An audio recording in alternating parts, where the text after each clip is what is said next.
أين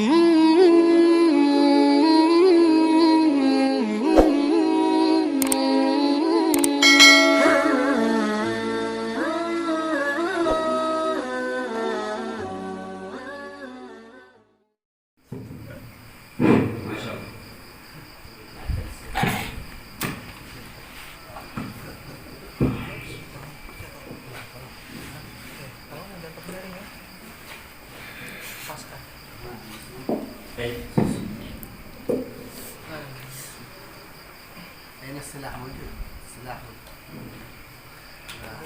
السلاح سلاح موبيل سلاح الطلاب موبيل هذا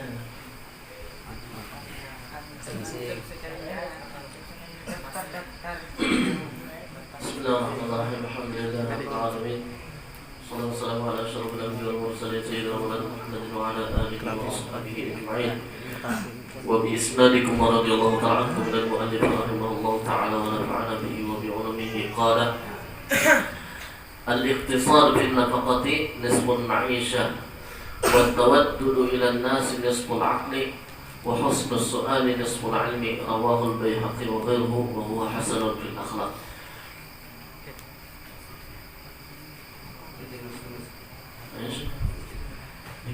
بسم الله الرحمن الرحيم الحمد لله رب العالمين وصلى الله وسلم على سيدنا محمد وعلى آله وصحبه وسلم. Segala puji bagi Allah Subhanahu wa taala. Salawat serta salam selalu semoga tercurah dan terlimpah atas junjungan kita Nabi besar Muhammad sallallahu alaihi wasallam. مر معنا في حديث البارحة أن القناعة مال لا ينفد. Di hadis yang telah terdahulu bahwasanya Nabi sallallahu alaihi wasallam bersabda, qanaah itu adalah merupakan harta yang tidak akan habis-habisnya. النبي عليه الصلاة والسلام ما من خير إلا دلنا عليه الصلاة والسلام. Nabi sallallahu alaihi wasallam, Nabi kita sallallahu alaihi wasallam, setiap pekerjaan kebaikan apapun yang ada dalam dunia ini pasti semuanya itu sudah diajarkan oleh baginda Nabi sallallahu alaihi wasallam. وما من شر إلا حذر منه عليه الصلاة والسلام. Dan apapun yang berupa kejahatan pasti Nabi sallallahu alaihi wasallam sudah memberitahukan kepada kita agar kita dapat menghindari kejahatan tersebut. فهو رحمة بأمته عليه الصلاة والسلام. Ini adalah merupakan bentuk kasih sayangnya Nabi kita sallallahu alaihi wasallam terhadap umatnya. الأعمال التي تقربهم إلى الله ويرضى عنهم الله سبحانه وتعالى حثهم عليها عليه الصلاة والسلام. Amal-amal ibadah yang membuat Allah ridha kepada kita, itu semua Nabi SAW menganjurkan kepada kita agar kita melakukan amal-amal tersebut. وأعمال لا ترضي الله سبحانه وتعالى وتغضب الله سبحانه وتعالى نهانا عنها عليه الصلاة والسلام. Dan apapun pekerjaan-pekerjaan yang membuat Allah Ta'ala murka kepada kita, maka Nabi SAW selalu memperingatkan kepada kita agar kita dapat menghindari. ما أتاكم الرسول فخذوه وما نهاكم عنه فانتهوا. Sebagaimana disebutkan dalam ayat tadi, apa-apa kebaikan yang sudah disampaikan oleh Nabi SAW maka lakukanlah, dan apa-apa kejahatan yang sudah diberitahu oleh Nabi SAW maka hindarilah. فنحن وإياكم أيام وليالي نستقبل هذا الشهر العظيم وهذا الشهر الكريم شهر الرحمة والغفران. Kita sekalian ini di hari-hari kita, di malam-malam kita ini, kita sedang akan menghadapi bulan yang mulia, yakni bulan Subhanahu wa ta'ala sudah menulis di antara hamba-hambanya yang akan diterima di bulan Ramadan. فنستقبل إن شاء الله هذا الشهر بنيات صالحة نعقد نيات صالحة فيما بيننا وبين الله سبحانه وتعالى. Hendaklah kita menghadapi bulan Ramadan ini dengan memperbanyak niat-niat yang saleh, niat-niat yang baik. فقل ربما أن الأجل قد أتاني، قد يكون آخر رمضان أصوم، قد يكون آخر رمضان من هذه الدنيا. Barangkali ini adalah akhir Ramadan dalam dunia ini. فيستعد الإنسان ويجاهد نفسه. Hendaklah bersiap-siap seseorang itu dan dia melatih akan dirinya. كما قال الله سبحانه وتعالى والذين جاهدوا فينا لنهدينهم سبلنا. Sebagaimana firman Allah Subhanahu wa taala yang artinya bermula orang-orang yang bersungguh-sungguh wa in jahadu fina, jikalau mereka bersungguh-sungguh maka Allah akan memberi petunjuk akan jalan mereka. فكيف كان اجتهاد النبي عليه الصلاة والسلام في شهر رمضان؟ كيف كان جهد النبي عليه الصلاة والسلام، أعمال النبي عليه الصلاة والسلام؟ Maka bagaimana bentuk atau kegiatan Nabi dalam menyambut bulan Ramadan? فكان عليه الصلاة والسلام أجود من الريح المرسلة في رمضان. Nabi Shallallahu Alaihi Wasallam ini adalah orangnya yang ajwadu minar rihil mursalah, lebih cepat daripada angin dalam hal mengerjakan kebaikan. في إطعام الطعام، baik berupa memberi makan kepada orang lain, تفقد الفقراء والمساكين، membantu kepada fakir miskin, الإنفاق في سبيل الله، kemudian menafkahkan harta beliau di jalan Allah, إكرام العلماء والصالحين. memuliakan para ulama dan orang-orang saleh. كان يتفقد أصحابه عليه الصلاة والسلام. Dan beliau selalu memperhatikan atau mencari-cari akan sahabat beliau. فهذا شهر التجارة مع الله سبحانه وتعالى. Ini merupakan bulan berniaga kepada Allah Subhanahu wa taala. كما جاء في الحديث إذا سلم رمضان سلمت السنة كلها. Dalam sebuah hadis diriwayatkan apabila seseorang itu selamat di bulan Ramadan, maka dia akan mendapatkan keselamatan di bulan-bulan lainnya. وإذا سلم يوم الجمعة سلم الأسبوع كامل. Apabila seseorang itu selamat di hari Jumatnya, maka dalam satu minggu itu dia mendapatkan keselamatan. فهذا موسم خير مع الله سبحانه وتعالى، موسم تجارة. Ini adalah musim kebaikan, musim tijarah terhadap Allah Subhanahu wa taala. يعني التجار وقت الموسم يزيد في تجارته حتى يربح الأرباح الكثيرة من النقود. Sebagaimana seorang pedagang apabila datang musim untuk berdagang, mereka akan memperbanyak modal mereka agar mendapatkan keuntungan yang banyak pula. فهذا موسم الحسنات. Ini bulan Ramadan adalah merupakan musimnya kebaikan. موسم غفران الذنوب. Musimnya ampunan terhadap dosa-dosa. موسم العتق من النيران. Bulan Ramadan ini adalah merupakan musim memerdekakan orang itu daripada api neraka. فإن شاء الله نستعد لرمضان قبل أن يأتي علينا رمضان. Maka insya Allah kita akan bersiap menyiapkan diri kita untuk menyambut bulan Ramadan sebelum datangnya bulan Ramadan. وإن شاء الله إذا بدأت الدورة في رمضان نتكلم على رمضان وما يخص رمضان من الأحكام وما يعمله الإنسان في رمضان.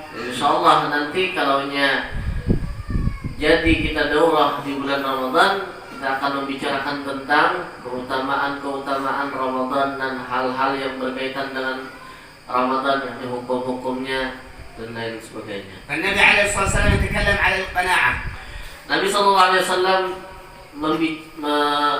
membicarakan tentang qanaah. المؤمن لا يقنع من خير حتى يكون منتهاه الجنة. Orang yang beriman itu tidak akan merasa cukup dalam hal kebaikan sehingga akhirnya nanti mereka sampai ke dalam surga. إذا صلى ذكر الله. Apabila mereka sembahyang, dia selalu mengingat akan Allah. إذا انتهى من الصلاة قرأ القرآن. Apabila selesai daripada sembahyang, dia teruskan untuk membaca Al-Quran. يحضر مجلس علم. Kemudian menghadiri majlis-majlis ilmu. يحضر مجالس الذكر. Kemudian menghadiri majlis-majlis zikir. لا يقنع من هذه المجالس وهذه الموائد حتى تخرج روحه على لا إله إلا الله. Dia tidak akan merasa cukup dalam hal kebaikan kecuali setelah sampai rohnya keluar dari jasadnya dalam keadaan mengucap la ilaha illallah. فبعضهم يقول لك أنا مثلا أقتصر على الصلوات الخمس خير وبركة. بعض الناس يقول أنا أصلي بس الصلوات الخمس فقط. Sebagian orang berkata, aku cukup beramal ini sembahyang 5 waktu saja. فكله خير وبركة، لكن عندما يتنفل الإنسان يصلي القبلية والبعدية ويقرأ القرآن ويذكر الله سبحانه وتعالى فكل ذلك في صحائف الحسنات. Memang itu sudah merupakan kebaikan apabila dia sudah sanggup melaksanakan sembahyang 5 waktu tepat waktunya, sudah pas rukunnya, itu merupakan satu kebaikan. Tapi seorang manusia, seorang insan itu mestinya menambah kebaikannya dengan hal-hal yang sunat daripada qabliyah, ba'diyahnya, kemudian membaca Al-Quran, zikir-zikir dan lainnya. Dan semua itu akan tercatat dalam lembaran amal-amal kebaikan kita. الذي فرض الله سبحانه وتعالى علينا الصلوات الخمس. Memang yang Allah fardukan kepada kita itu adalah sembahyang 5 waktu. وصيام شهر رمضان. Kemudian puasa bulan Ramadan. وحج البيت إن استطعنا إليه سبيلا. Dan berhaji ke Baitullah bagi orang yang mampu. والزكاة إن كان معنا مال. Dan berzakat apabila ada hartanya. أما كل الأعمال التي نعملها بعد هذه كلها تنفل. Adapun amal-amal selain itu tadi semuanya bernilai sunnah. وكلها تجارة مع الله سبحانه وتعالى. Tapi semuanya baik yang fardu ataupun yang sunat merupakan tijarah atau berbisnis dengan Allah Subhanahu wa taala. جاء في الحديث القدسي عن النبي عليه الصلاة والسلام يرويه عن رب سبحانه وتعالى. Dalam sebuah hadis qudsi Nabi sallallahu alaihi wasallam menyebutkan dari Allah Subhanahu wa taala, لا يزال عبدي يتقرب إلي بالنوافل حتى أحبه.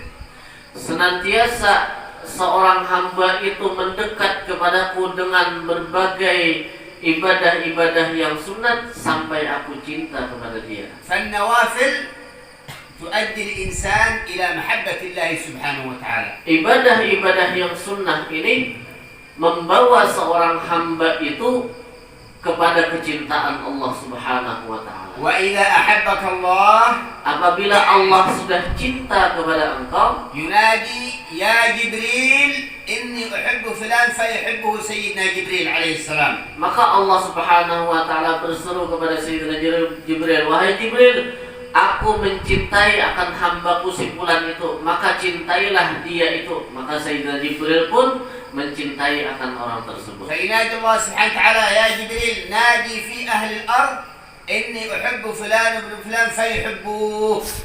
Maka Allah Subhanahu wa taala pun memerintahkan kepada Sayyidina Jibril alaihissalam, wahai Jibril, beritahukanlah kepada penduduk langit bahwa engkau itu mencintai si fulan, mencintai hambaku si fulan ini. Maka dengan sebab aku mencintai fulan itu, maka cintailah juga dia. فيحبه أهل الأرض ويضع الله له القبول في قلوب الناس. Maka semua orang yang ada di muka bumi ini cinta kepada orang tersebut sehingga dia diterima di hati-hati manusia. والثاني ينادي الله يا جبريل إني أبغض فلانا فأبغضه. Adapun orang yang kedua, Allah Subhanahu wa taala berfirman, wahai Jibril, aku benci terhadap si fulan itu. فينادي في أهل الأرض إن الله يبغض فلان وابن فلان فابغضوه. Ujar Allah Ta'ala, wahai Jibril, aku benci terhadap si fulan itu, maka karena aku membenci dia, bencilah juga dia. Maka Allah Ta'ala lagi menyuruh kepada Sayyidina Jibril, wahai Jibril, beritahukanlah kepada para penduduk langit dan bumi bahwa engkau membenci akan si fulan tersebut. Maka hendaklah mereka juga membencinya. فنعمل الأعمال الصالحة حتى يحبنا الله سبحانه وتعالى. Maka hendaklah kita memperbanyak amal-amal yang saleh agar kita mendapatkan kecintaan daripada Allah Subhanahu wa taala. ونتجنب الأعمال التي لا ترضي الله ولا ترضي رسوله حتى لا يبغضنا الله والعياذ بالله. Dan hendaklah kita menjauhi segala amal-amal kejahatan agar kita tidak mendapatkan kemurkaan daripada Allah Subhanahu wa taala. لو سألنا سؤال لو الله سبحانه وتعالى أحبنا وأهل الأرض أبغضونا هل يزيدوا فينا ولا ينقصوا فينا؟ Seandainya kita ada pertanyaan, kalaunya Allah Subhanahu wa taala cinta kepada kita umpamanya, akan tetapi orang-orang yang ada di bumi ini membenci kepada kita. وإذا أبغضنا الله وأحبونا أهل الأرض هل في ذلك فائدة؟ Namun sebaliknya apabila Allah benci kepada orang tersebut, tetapi orang ini dicintai oleh manusia, oleh makhluk nih, mencintai kepada dia, tapi Allah benci, apakah itu ada faedahnya? نسأل الله أن يرزقنا محبته إن شاء الله. Kita memohon kepada Allah agar kita diberikan cintaan oleh Allah Subhanahu wa taala. ويرزقنا محبة حبيبه محمد عليه الصلاة والسلام. Kita memohon kepada Allah Subhanahu wa taala agar kita termasuk orang yang dicintai oleh kekasih kita Nabi Muhammad sallallahu alaihi wasallam. Alhamdulillah, sallallahu wasallam ala Rasulillah wa ala alihi wa sahbihi wa man walah. Nasallallahu lana wa lakum kamal al-intifa' wal irtifa'. Alhamdulillah, salawat serta salam kepada Rasulullah sallallahu alaihi wasallam. Kita memohon kepada Allah Subhanahu wa taala agar mendapatkan kesempurnaan untuk mengambil manfaat. هنا في رواية الإمام البيهقي وغيره يتكلم على معنى الاقتصاد. Di dalam hadis ini yang diriwayatkan oleh Imam Al-Baihaqi radhiyallahu anhu, ini menyebutkan tentang makna iqtisad. وهذا الحديث يدلنا على معنيين: إسراف واقتصاد. Ini hadis menunjukkan kepada kita, mengajarkan kepada kita tentang dua hal. Yang pertama tentang israf, melampaui batas. Yang kedua tentang iqtisad. فالمقتصد في النفقة أي ينفق على أولاده بقدر الحاجة بقدر الضرورة ولا يسرف، هذا محبوب عند الله. Adapun iqtisad ini, di antaranya contohnya seseorang itu menafkahi keluarganya dengan sesuatu yang memang kebutuhan hidupnya dan tidak melampaui batas. Ini adalah sesuatu yang dicintai oleh Allah Subhanahu wa taala. والمقصود بالاقتصاد ليس البخل. Maksud daripada iqtisad ini bukan bersifat bakhil, tidak bakhil. صفة الاقتصاد محبوبة عند الله، صفة البخل مبغوضة عند الله. Sifat iqtisad ini, yakni pemurah ini dicintai oleh Allah Subhanahu wa taala, dan sebaliknya sifat bakhil adalah sesuatu yang dibenci oleh Allah Subhanahu wa taala. والمسرف المبذر إن المبذرين كانوا إخوان الشياطين. Adapun orang yang israf, yang melampaui batas, yang mubadzir, ini sesungguhnya dia adalah saudaranya syaitan. فلا تجعل في نفقتك على أهلك أو على أهلك أو على أولادك أو على أسرتك لا إسراف ولا بخل، اقتصاد فقط. Maka hendaklah kita apabila kita menafkahi kepada anak kita, istri kita, jangan israf. Hendaklah kita iqtisad, artinya yang sedang, artinya menurut kebutuhan kita. فهنا إسراف وهنا بخل، لا تأخذ الطرفين، خذ الذي وسط، اقتصاد لا مسرف ولا بخيل. Antara dua sisi ini, israf dan iqtisad ini, jangan dua mengambil salah satunya, hendaklah kita mengambil tengah-tengah. والنبي محمد صلى الله عليه وسلم عليه وعلى آله يبشر المقتصد أنه يوفر نصف المعيشة، أنه يكسب نصف المعيشة، إذا لا يسرف يكسب نصف المعيشة، وإذا يبخل الله يمحق رزقه والعياذ بالله. Nabi Shallallahu Alaihi Wasallam memuji tentang iqtisad ini, yakni tidak israf, sedang-sedang, pertengahan. لذلك الإنسان يعيش في هذه الدنيا مقتصدا فقط في متاع الدنيا لا مقتصدا في أعمال الآخرة لا. Hendaklah seseorang itu bersifat iktisad ini, sedang ini dalam hal dunia. Adapun masalah akhirat itu harus lebih daripada iktisad. في مثال الاقتصاد في الدنيا يعني لا يأكل أكثر من 3 وجبات في اليوم والليل. هذا الاقتصاد لا يأكل أكثر من 3 وجبات في اليوم والليل. Umpamanya di antara contoh iktisad, dia tidak makan melebihi daripada 3 kali yang sewajarnya aja, tidak lebih daripada itu. Ini iktisad dalam masalah dunia. دولابه في البيت مليء بالثياب وكله مزحوم ما في مكان ما في فراغ هذا مسرف. Umpamanya dalam rumah kita ada lemari penuh dengan pakaian sampai-sampai tidak muat lagi. Nah, ini merupakan musrif. الآخر دولابه فارغ ما معه إلا ثوب واحد هذا بخيل هذا. Sebaliknya dia mempunyai lemari, tidak ada satupun pakaian di dalam lemari ini juga salah. Ini disebut bakhil. بعضهم معه نعال سليمان نعال 4 5 وهذا مسرف. وبعضهم لا يمشي حافي من غير نعال ما قال اوه ما معي فلوس انا اذا هذا بخيل وهذا مسرف. ايش مقتصد احسن. Sebagian orang mempunyai sendal 4-5 pasang. Nah, ini israf, contoh israf. Contoh yang lain lagi, dia berjalan tanpa pakai sandal. Padahal uangnya ada aja untuk membeli sendal. Nah, ini merupakan sifat bakhil. طيب اما في الجانب الاخروي في اعمال الاخره اعمال الطاعه فكن مسرف. الله يحب المسرفين في ذلك.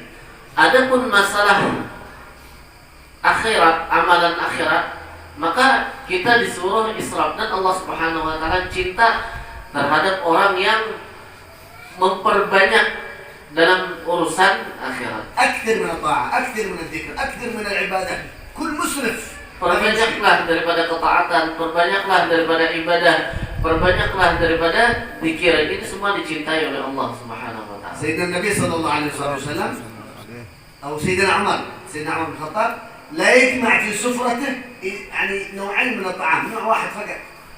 Sayyidina Umar bin Khattab radhiyallahu anhu, beliau di hadapan beliau ini, di tempat makan beliau ini tidak lebih daripada nau'ani, نوعين. 2 macam jenis makanan. بل كان ثوبه عليه رضوان الله سيدنا عمر إذا انقطع لا يرميه، لا هذا مسرف يخيطه ويلبس ما في مشكلة. Bahkan pakaian Sayyidina Umar bin Khattab apabila robek, beliau tidak membuangnya, akan tetapi beliau menjahitnya. Ini bukan suatu permasalahan. أنا لو انقطع قليل خلاص ارميها. Nah, sebagian kita kalau robek potong, lempar sudah. لا هذا إسراف. Ini israf. طيب إذا والتودد إلى الناس نصف العقل. أي مقصود الأخلاق مع الناس، الأدب مع الكبير، الرحمة للصغير، التودد للناس، البشاشة، الابتسامة في وجه الناس، هذا نصف العقل. Adapun berkasih sayang terhadap orang lain, kasih sayang terhadap manusia, ini merupakan nisful aqli, separuh akal. Dia senang kepada manusia, kepada orang, senyum terhadap orang, beradab kepada yang lebih tua, menyayangi kepada yang lebih muda. Ini merupakan nisful aqli. مر علينا الكلام من أول، مر علينا على أن لا نقدر أن نملك قلوب الناس بالمال أبدا، لا. Di malam-malam yang telah lalu kita ada membicarakan tentang bahwasanya kita tidak akan bisa membuat hati manusia itu semuanya cinta kepada kita. Kita tidak akan bisa. كيف نجذب وكيف نملك قلوب الناس وعقول الناس بالتودد. Semuanya tadi kita tidak akan bisa membeli hati manusia itu dengan harta. Akan tetapi ada cara lain untuk menarik hati orang itu agar cinta kepada kita. Dengan cara apa? Yaitu dengan cara at-tawaddud, kasih sayang kepada mereka. بشرط أن يكون التودد لأجل الله لا لأجل مصلحة. Tapi dengan syarat tawaddud ini senang kepada manusia ini, cinta kepada manusia ini tujuannya lillah karena Allah Ta'ala, bukan ada tujuan yang lain. حديث النبي صلى الله عليه وسلم يقول من تواضع لغني مؤمن غني مؤمن تواضع لغني مؤمن هذا غني مؤمن فرق ما بين غني فاسق من تواضع لغني مؤمن ذهب ثلث دينه بقي معه ثلث من الدين فقط. Dalam sebuah hadis Nabi SAW menyebutkan orang yang tawadhu, merendah diri terhadap orang yang kaya, yang mukmin karena kekayaannya. Ini orang kaya yang mukmin, kita merendah diri kepada orang kaya yang mukmin, apalagi yang fasik yang kada mukmin, maka akan hilang daripada orang tersebut sepertiga daripada agamanya. أفضل تودد إلى الناس في هذه الأيام في هذه الأزمة الابتسام. Sepaling afdal bentuk tawaddud atau kasih sayang kita terhadap manusia saat ini, di zaman kita ini, paling bagusnya apa? Menampakkannya itu dengan ibtisam. كان أغلب وقت النبي محمد مبتسم. Dan adalah kebiasaan Nabi SAW tersenyum. بعض الناس إذا خرج أمام الناس رهيب. Sebagian orang apabila bertemu dengan orang yang lain, raut wajah ini tidak menampakkan senang, senyum, dan merangut kita. فإذا مشى عند الكبير عند الصغير خلاص أنت مخلوق مسكين. Sebagian lagi ada yang orang dewasa nih melewat kepada orang yang lebih muda dengan mata melotot, sama-sama pada makhluk saja, makhluk sama. سبحان الله عندما يمر مثلا عند واحد وابتسم في وجهه خلاص هذا الرجل الذي ابتسمت في وجهه خلاص الهم يخرج المشاكل تخرج يحس بطمأنينة أن في ابتسامة جاء. أما إذا كان ما في ابتسامة كل ينظر إلى الثاني هذا تأتي بالمشاكل الداخلية أمور خواطر والعياذ بالله من الداخل. Apabila kita berjumpa dengan orang lain, kemudian kita tersenyum, dengan senyuman kita ini kita akan merasa gembira, merasa bahagia, hilang kesedihan yang ada. Akan tetapi apabila kita berjumpa dengan orang tanpa senyuman, malah dengan raut wajah yang meremut, ini malah menambah duka cita. بل كان صلى الله عليه وسلم يقول سيدنا زيد بن حارثة ما نظرت إليه إلا وابتسم إليه. Sayyidina Zaid bin Harithah menyebutkan, mensifatkan tentang Nabi SAW, aku tidak pernah memandang Nabi SAW kecuali Nabi itu selalu dalam keadaan tersenyum.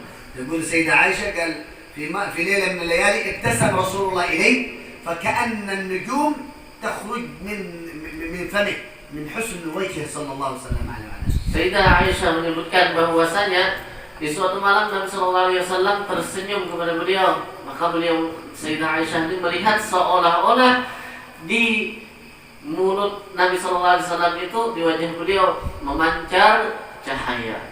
خرج مرة من المرات صلى الله عليه وسلم في المدينة فوجد امرأة لكن يعني عبدة عند سيدها، فهي تقول يا رسول الله أنا أرسلوني أهلي إلى السوق أشتري فضاعت الفلوس حقي ما معي فلوس وإذا رجعت إلى البيت يضربوني يا رسول الله.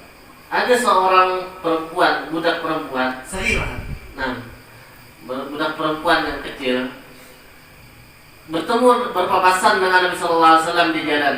Si budak perempuan ini disuruh majikannya untuk membeli sesuatu di pasar. Namun dia di tengah jalan kehilangan uangnya, uang untuk belanja nih. Lalu si budak perempuan yang kecil ini berkata, "Wahai Rasulullah, sesungguhnya aku ini disuruh oleh keluargaku untuk membeli sesuatu di pasar, tetapi uangnya hilang. Kalaunya aku pulang ke rumah, pasti aku akan dimarahi, akan dipukul. Bagaimana ini caranya, wahai Rasulullah?" فقال النبي صلى الله عليه وسلم لا تخافي. لا، النبي يجلس يمسكها يتكلم معها، لا تخافي هذه 4 دراهم، أعطاها 4 دراهم، يلا قومي. قال لا أنت تذهب معي إلى السوق. فأخذت النبي يمشي معها إلى السوق صلى الله عليه وسلم. Nabi Shallallahu Alaihi Wasallam berkata kepada si perempuan yang kecil ini tadi, janganlah engkau takut. Ini ada 4 dirham kasih.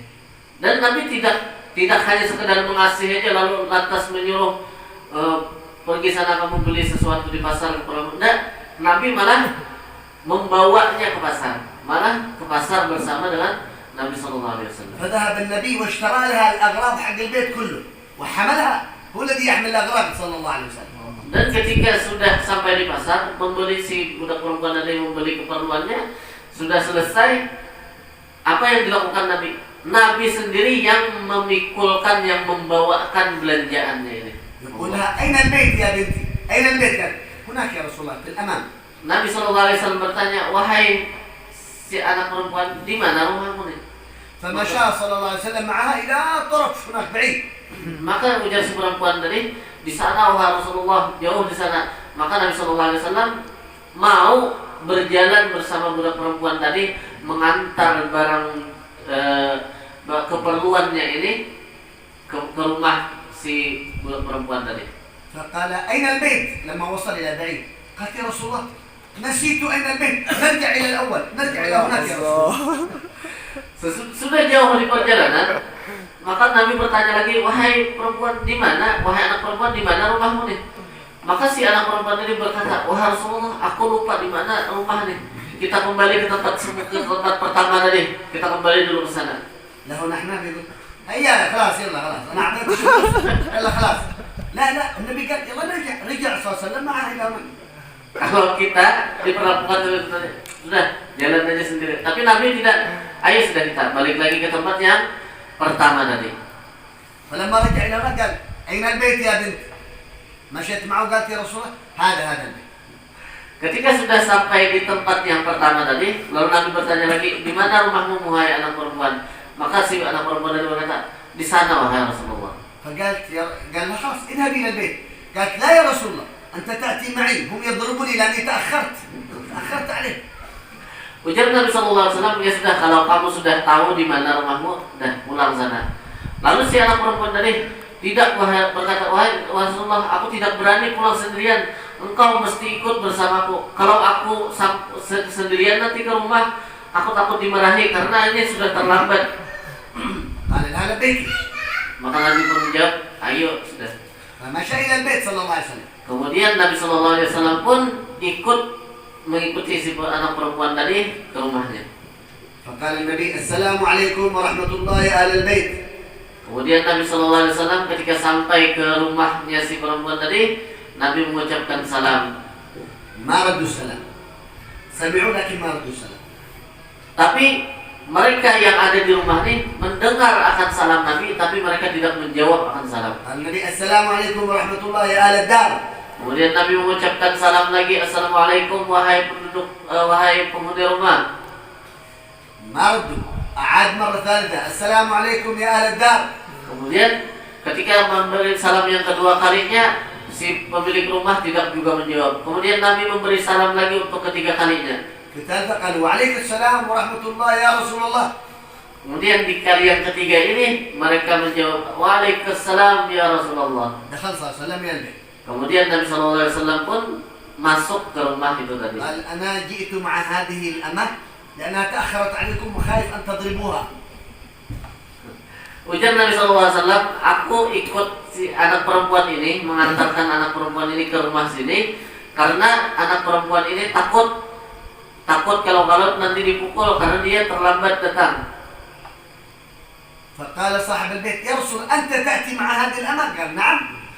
قال صاحب البيت إذن هي حرة لوجه الله. خلاص هي حرة. Kemudian si pemilik rumah ini tadi, wahai Rasulullah, apakah engkau ikut dengan si anak perempuan ini, mengikuti anak perempuan ini mulai pasar sampai ke rumah sini? Iya, jangan Nabi, aku ikuti. Kalau begitu, wahai Rasulullah, mulai saat ini si anak perempuan ini kumerdekakan. هذه أخلاق من؟ Ini akhlak siapa? صلى الله عليه akhlak وسلم. Nabi Sallallahu Alaihi Wasallam. لو نحن في هذا المقام يعني لو نحن وجدنا صغير يا عم خذني إلى هناك إلى السوق أنا أنت يلا لا لا لا أنا كبير أنا فلان أنا ابن فلان متكبر لا رسول الله كان يمشي حتى مع الأمة مع الصغير إلى طرف السوق هناك صلى الله عليه. Seandainya kita ada anak kecil mengajak kita, wahai paman nih, bawa saya ke pasar, nah pasti kemungkinan kita tidak akan mau. Tapi ini Nabi Sallallahu Alaihi Wasallam dengan anak kecil, budak perempuan, Nabi Sallallahu Alaihi Wasallam mau. Akhlak Nabi Sallallahu Alaihi Wasallam yang sangat agung. حتى من تودده صلى الله عليه وسلم Sehingga di antara bentuk kasih sayangnya Nabi Sallallahu Alaihi Wasallam, كان جيرانه واحد يهودي. di antara tetangga Nabi ada salah seorang Yahudi. بعضهم يقول لا التودد فقط للمسلمين. لا لا لا انتظر رسول الله قدوة لنا. التودد مع جميع خلق الله. Sebagian orang mengatakan berkasih sayang itu hanya kepada sesama muslim. Nah, ini yang mengajarkan kepada kita ini adalah sang panutan kita yang kita jadikan tauladan Nabi Sallallahu Alaihi Wasallam. Beliau berkasih sayang terhadap orang Yahudi. مرة هذا اليهودي كان كل يوم يضع في الطريق الشوك والأحجار من أجل النبي لا يمشي إلى المسجد. Tiap hari si Yahudi ini selalu meletakkan duri, kemudian ranting-ranting kayu di tengah jalan supaya apa? Supaya Nabi tidak lewat untuk ke masjid. وكان النبي كل يوم ينظف يمشي كل يوم ينظف يمشي. Akan tetapi Nabi kita Sallallahu Alaihi Wasallam tiap hari beliau membersihkan duri dan ranting-ranting kayu tadi, kemudian Nabi berjalan menuju masjid. في يوم وخرج النبي ما في أذى ما في شوك ما في حجار ما في شيء. Di hari berikutnya, ketika Nabi hendak ke masjid, di hari itu tidak ada duri, tidak ada sesuatu apapun yang menghalangi jalan Nabi, tidak ada. قال النبي أين صاحبنا اليوم؟ Kemudian Nabi bertanya tentang si orang Yahudi ini. فالنبي سأل قالوا يا رسول الله مريض. Kemudian Nabi bertanya, wahai sahabatku, mana orang yang biasanya menghambur-hamburkan duri, yang menghamburkan ranting ini, si Yahudi yang biasanya menghalang-halangi jalanku ketika ke masjid. Lalu para sahabat menjawab, wahai Rasulullah, dia sedang sakit. قال إذا واجب نزوره. Maka Nabi SAW bersabda, kalau begitu kita mesti menjenguknya. لو نحن في هذا المقام الحمد لله الله أنت قملي الحمد لله خلاص هو يريدني كل يوم هذا الله الحمد لله يلا يموت إن شاء الله. Paham? Kalau kita saat ini diperlakukan seperti Yahudi ini memperlakukan Nabi, ketika mendengar si Yahudi sakit, pasti kita mengucapkan Alhamdulillah, mudahan mati sudah. لكن رسول الله لا لا أين بيته؟ قال بيته هناك يا رسول الله. فذهب النبي إلى بيته صلى الله عليه وسلم. Akan tetapi Nabi tidak demikian. Nabi bertanya mana rumahnya ya Nabi. Kemudian para sahabat menunjukkan rumah si Yahudi tadi. هذا التودد منه صلى الله عليه وسلم. Ini adalah merupakan bentuk kasih sayangnya Nabi Sallallahu Alaihi لما طرق Wasallam. الباب قال اليهودي من؟ قال محمد. قال اليهودي إذا جاء محمد يقتلني. الله أكبر. Ketika Nabi Sallallahu Alaihi Wasallam sampai ke rumah Yahudi ini untuk menjenguk si Yahudi yang sakit ini, ketika Nabi Sallallahu Alaihi Wasallam mengetuk pintu, diketuk pintu, siapa di luar? Aku, ya Nabi, aku Muhammad. Si Yahudi ini ketakutan di dalam. Wah, Muhammad datang pasti nih bakalan membunuhku nanti. أنا كل يوم أؤذي محمد إذا محمد جاء اليوم يقتلني أكيد يعني. Kenapa si Yahudi ini beranggapan demikian? Karena bicaranya aku tiap hari mengganggu jalannya Muhammad ini untuk ke masjid. Ketika aku saat ini pasti Muhammad datang kepadaku untuk membunuh. أولاد اليهودي فتحوا فدخل النبي إلى البيت صلى الله عليه وسلم. Kemudian anaknya si Yahudi ini membukakan pintu rumahnya. Kemudian Nabi SAW masuk ke rumah si Yahudi tersebut. جلس بجانب هذا اليهودي وهو مريض على السرير. Kemudian Nabi SAW duduk di samping pembaringannya si Yahudi yang lagi sakit ini tadi. ويدعونا صلى الله عليه وسلم. Dan Nabi SAW mendoakan kepada si Yahudi ini. قال اليهودي يا محمد أنت جئت تقتلني أم تزورني؟ Si Yahudi ini bertanya, wahai Muhammad, engkau datang ke sini niatnya membunuh aku kah atau menjenguk karena aku sakit ya? قال لا لا نجي نزورك، نحن نحبك، يعني نحن خرجنا اليوم ما في أذى في الطريق، إذا لابد نزورك يعني. Nabi SAW menjawab, tidak, bukan Nabi. Kami datang ke sini, aku datang ke sini tujuannya untuk menjenguk engkau karena di hari kemarin aku tidak ada menemukan apa-apa yang menghalangi di jalanku. Ternyata engkau sedang sakit. فقال إذا أنت تزورني يا محمد؟ قال نعم. Kalau begitu, apakah betul engkau ini hanya sekedar menjengukku wahai Muhammad? Maka Nabi kita SAW menjawab, "Na'am." Iya. فقال تعال أشهد أن لا إله إلا الله وأنك رسول الله. masuk Islam, alhamdulillah. Kemudian si Yahudi ini apa istilahnya? Mengambil tangan Nabi, kemudian mengucapkan syahadat asyhadu an la ilaha illallah wa asyhadu annaka rasulullah, masuk Islam. Ali Zain al-Abidin ibn Husain ibn Ali bin Abi Talib. Sayyidina Ali Zain al-Abidin ibn Husain bin Ali bin Abi Talib في المدينة المنورة di kota Madinah Al-Munawwarah. بعض المنافقين أعطوا واحد فلوس 500 دينار أو 500 درهم. Sebagian orang membagi-bagi uang 500 درهم فضة 500 dirham.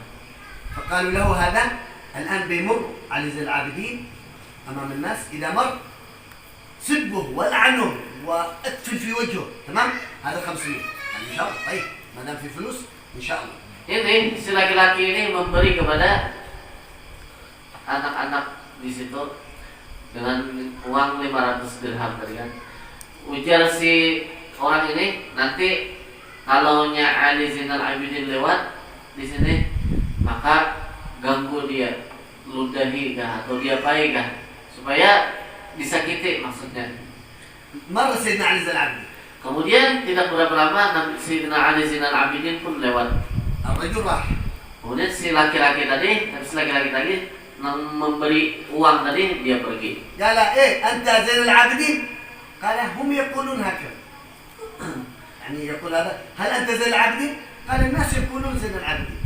Kemudian orang yang dikasih uang 500 dirham tadi bertanya, "Hei, apakah engkau Ali Zainal Abidin?" Maka beliau menjawab, "Orang-orang memanggilku seperti itu." قال بل أنت فاسق، أنت شين العابدين، أنت كافر، أنت كذاب.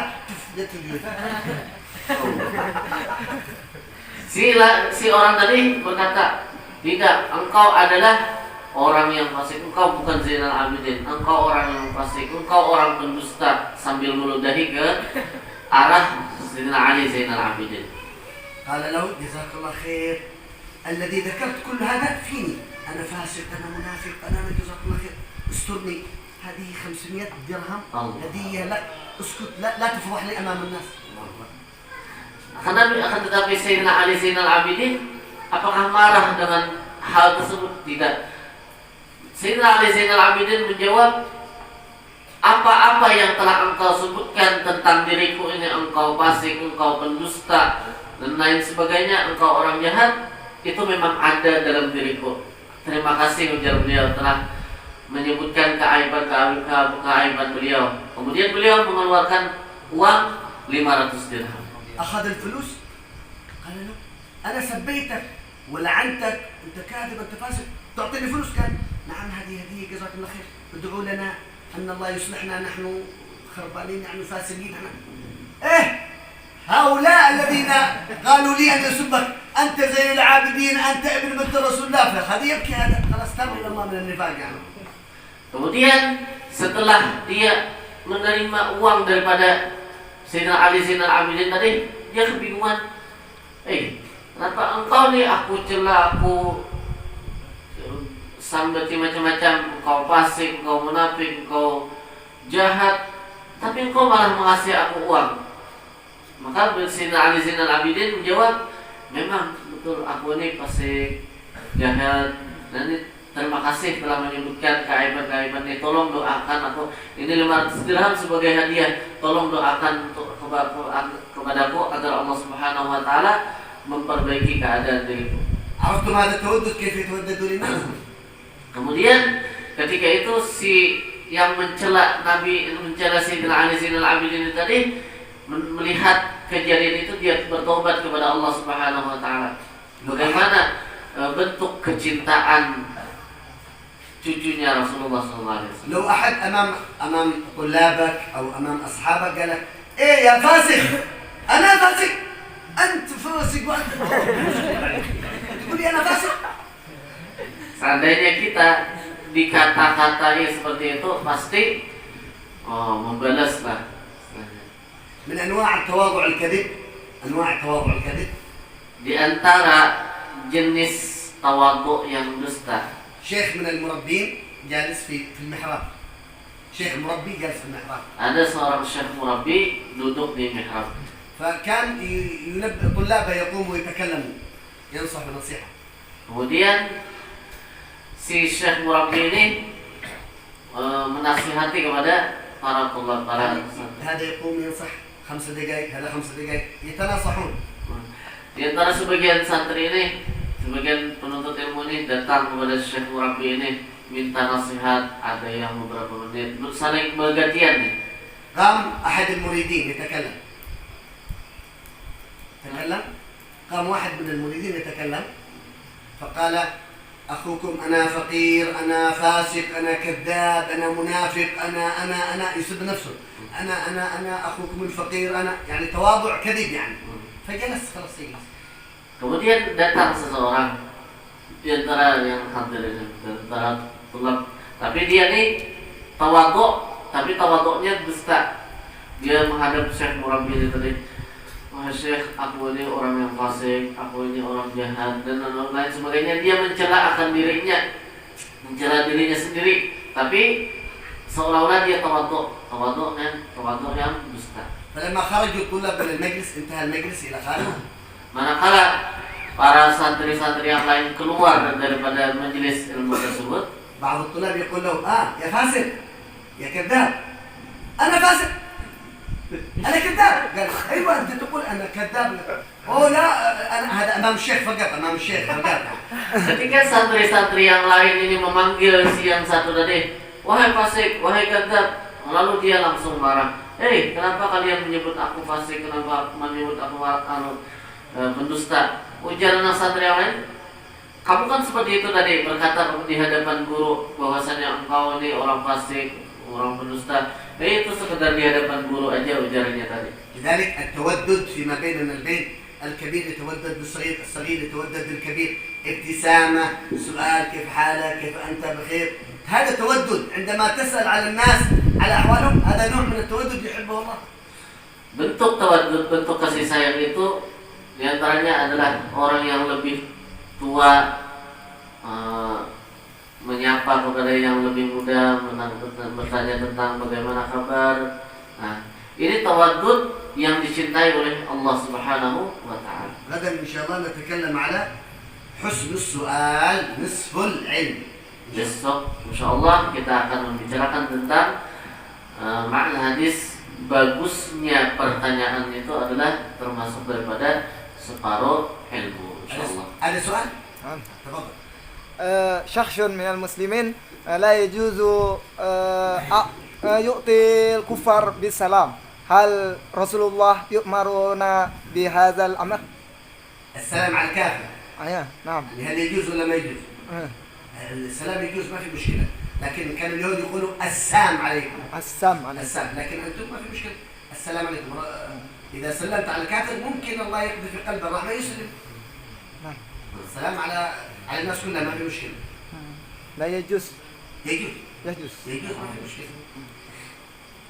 Memberi salam kepada orang kafir boleh, barangkali Allah Subhanahu wa taala memberikan hidayah kepada si kafir tersebut. أنا أذكر مرة سيدي الحبيب عمر في مطار في صنعاء عاصمة اليمن صنعاء، فكانوا سواح من ألمانيا، سواح مسيحي يصورون السائح يتجول في العالم، تمام؟ فالحبيب عمر مر عمامة وجبة، نزل من الطائرة، هؤلاء كلهم سواح نساء ورجال، فالحبيب عمر قال السلام عليكم، يبتسم، كلهم يبكون، من هذا؟ يسلم علينا، يبتسم إلينا، خلاص كله إلى حضرموت، بعدين يدخلوا في الإسلام بسبب ابتسامة وسلام. Di daerah San'a, Sayyidina Habib Umar bertemu dengan beberapa orang apa istilahnya, yang pelancong lah, apa berlibur-libur deh. Mereka berfoto-foto di situ. Kemudian lewatlah Habib Umar. Di situ Habib Umar berpakaian jubah. Kemudian Habib Umar mengucapkan Assalamualaikum sebelum tersenyum. Nah, mereka bingung. Orang-orang Nasrani. Orang-orang Nasrani. Mereka bingung, siapa itu tadi? Oh, ada yang kata itu adalah Habib Umar, orang Hadramaut. Hah? Apakah Habib Umar mengucapkan salam kepada kita? Sedangkan kita ini bukan orang Muslim. Habib Umar tersenyum terhadap mereka. Karena sebab itulah mereka datang ke Hadramaut dan saat ini mereka sudah masuk Islam. ابتسامة وسلام دخلت أمة إلى الإسلام ما شاء الله. Dengan sebab ibtisam dan salam itu menjadikan orang yang dahulunya kafir akhirnya masuk ke dalam Islam. ما هو سلام السلام عليكم لا لا لا السلام عليكم ابتسامة. Dia mengucapkan salam itu disertai dengan senyuman, bukan? والله أعلم. سيدنا الرسول حسن فاطمة زهرة وخديجة الكبرى وعائشة رضا وبقية أزواج الحبيب المصطفى إن الله بارك لنا في شهر شعبان بلغنا شهر رمضان على رأس الرجال إلى أعمارنا في طاعة الله خلقنا بأخلاق الحبيب المصطفى إن الله يغفر ذنوبنا ويستر عيوبنا ويشفي قلوبنا ويصلح مطلوبنا فعنا جميع الآفات والأمراض والأسقام والفتن معا ولنا ما تولى وصلنا حس الخاتم والعاقبة يعني آخر كلامنا من الدنيا لا إله إلا الله محمد رسول الله بالحقيقة بحقيقة حسن معنا ضربة إلى حضرة النبي الفاتحة.